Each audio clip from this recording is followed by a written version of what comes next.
Good morning, everybody. Doing a little bit earlier of an edition of Unlocking Your Inner Strength.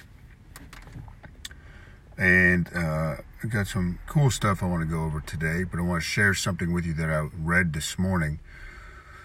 It's a book about toughness, but something Coach K said, the legendary basketball coach. As you know, I'm a big basketball fan, but he never lets his eyes off of body language for himself or for his team, for his players.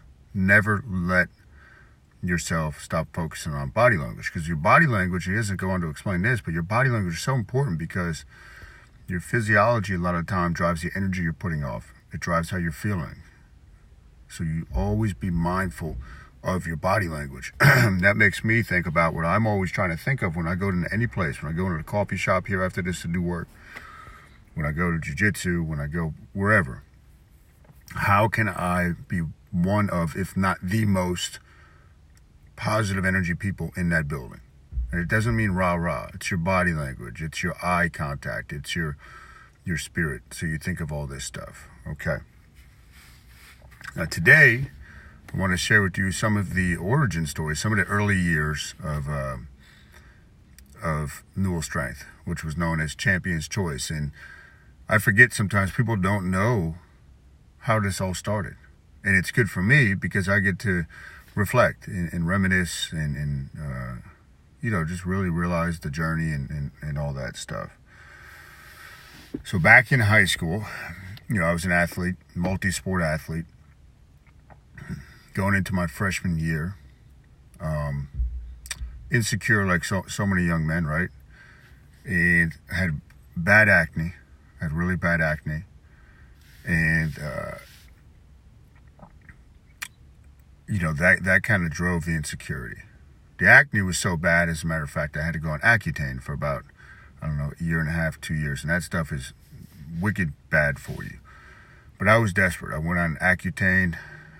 I was doing anything I could to help my appearance. And freshman year, Coach Mance, our football coach, had to start hitting the weights.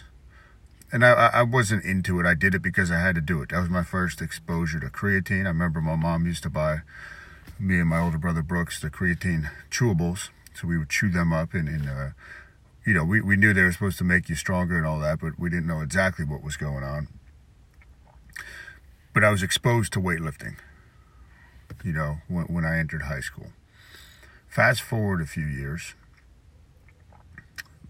heading into my junior year, I really took a love and a desire to start hitting the weights hard. And again, it was out of a lack of confidence, I would say, so that I wanted to be bigger, I wanted to be stronger, I wanted to be more confident socially and whatnot.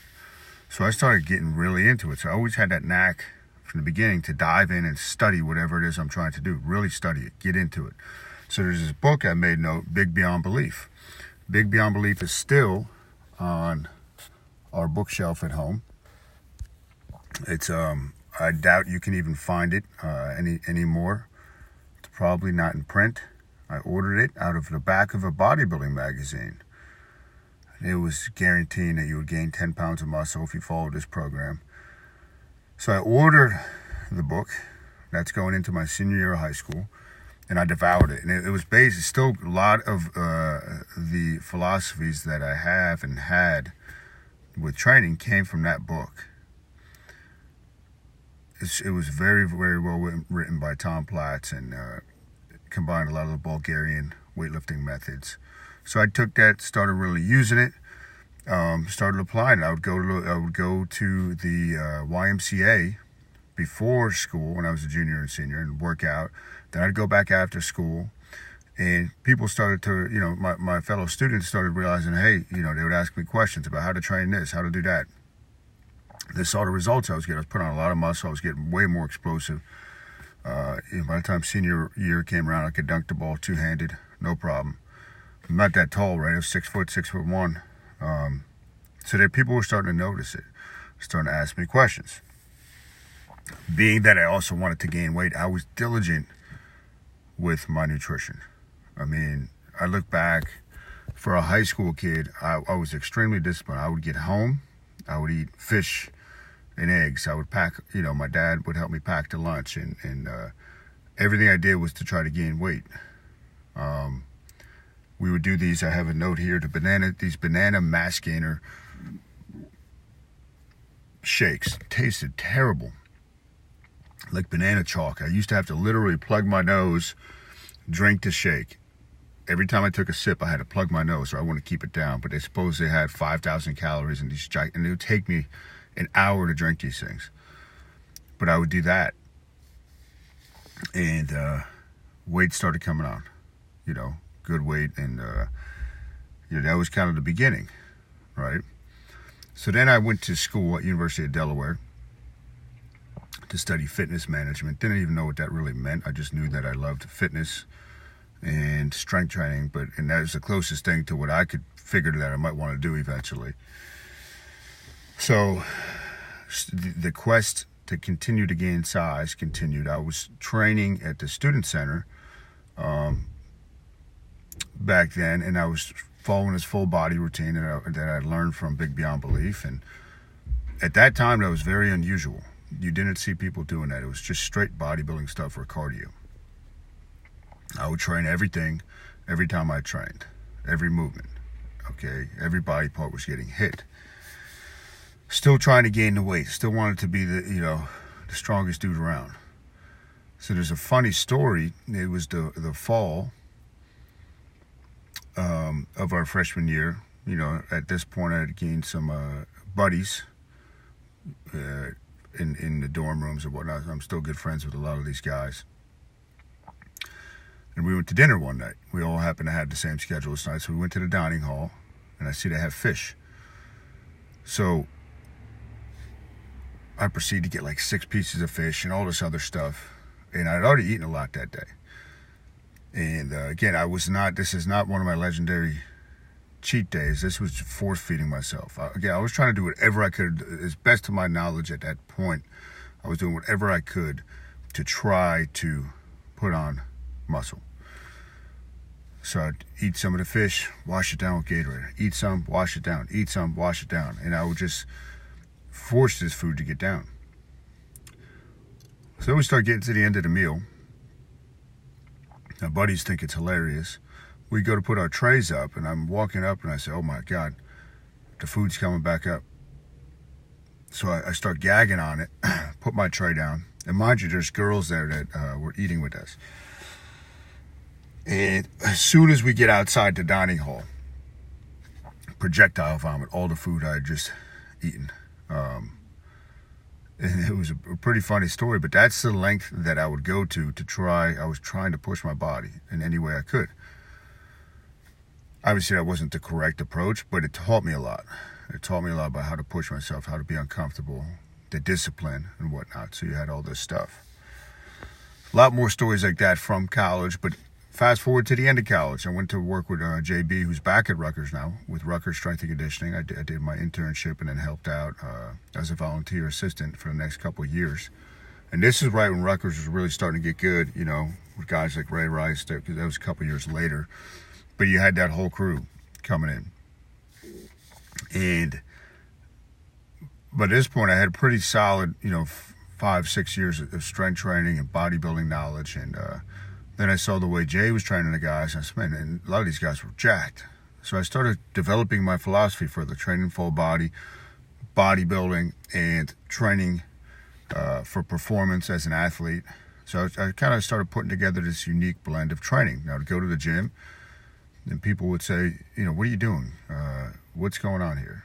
And this is 2003, okay? So I started to develop that whole, training philosophy.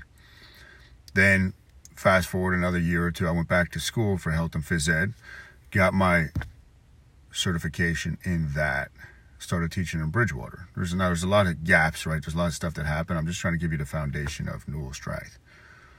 As soon as I started teaching, I asked one of the ladies that was my cooperating teacher. I got hired in that district. Said, hey, who runs the weight room at the high school? Because I was teaching at an elementary school, Milltown Elementary.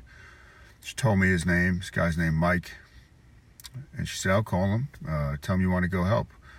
I said, sure thing. So I went there. I started going there every day after school to the high school, and I'd help run the weight room. And he loved it. You see how passionate I was about it.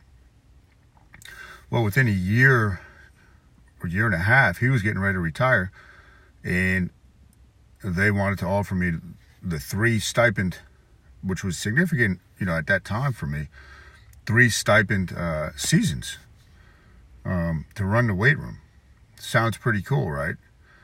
And something in my gut said, don't do it, because I was starting to really focus on trying to build Newell Strength as well. At that time, it was Champion's Choice Personal Training.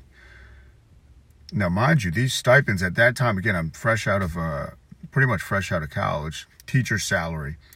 Those stipends were $8,000 a season, 3 seasons.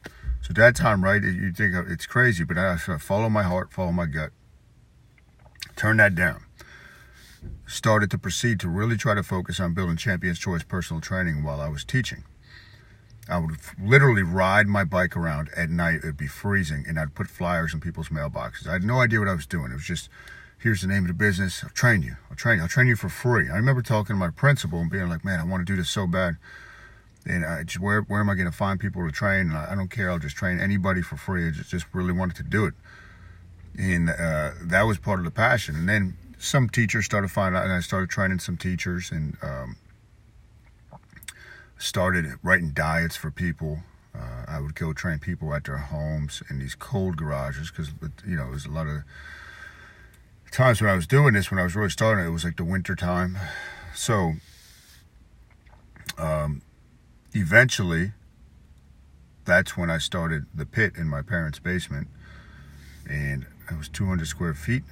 And I'd have people come to the house. I would train them there rather than meeting people at their homes or renting space in a gym to train people.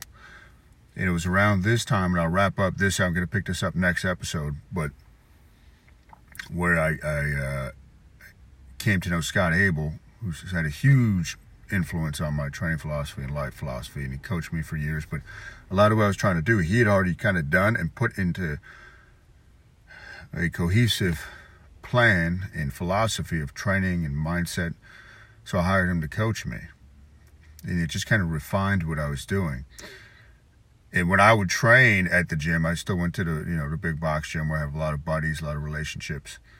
People would come up and say, "What are you doing?" And they would, then people would start to hire me to write them, because it was just so unusual at that time. And I remember people even saying, "Is that CrossFit?" And I was like, "What is CrossFit? I don't even know what that is." Because I started doing this before CrossFit existed. And I'd be like, "No, this isn't CrossFit." I didn't hardly know anything about it, but I'm like, this is my way to train. So, gonna wrap it up there. Next episode, whether I do it later this week or next week, I'm gonna pick up when the pit started, what happened, where did the mindset come from to pursue this, and how many times I almost quit, and just it all stemmed from, if you take anything from this, if you decide to listen to this, just the passion to want to train people, to help people. It was just pure passion. It was nothing else. It was the passion drove the thirst for knowledge, the slight edge, which still is one of my main philosophies in life. The slight edge. You always got to be trying to get better. You always got to try to grow. And it's just you and you, like I talked about last week. How are you better today than you were yesterday? So that is the early history of Newell Strength. Hit the thumbs up if you liked it. Next episode, we'll be back. We're picking up from kind of when the pit started around 2007, 2008, and how that grew, and the different directions that everything went from there. So have a great day. Have a great week. Thumbs up if you liked it. If you're listening on iTunes when this comes out, please leave a 5-star review. That helps me a lot. Thanks for tuning in, everybody.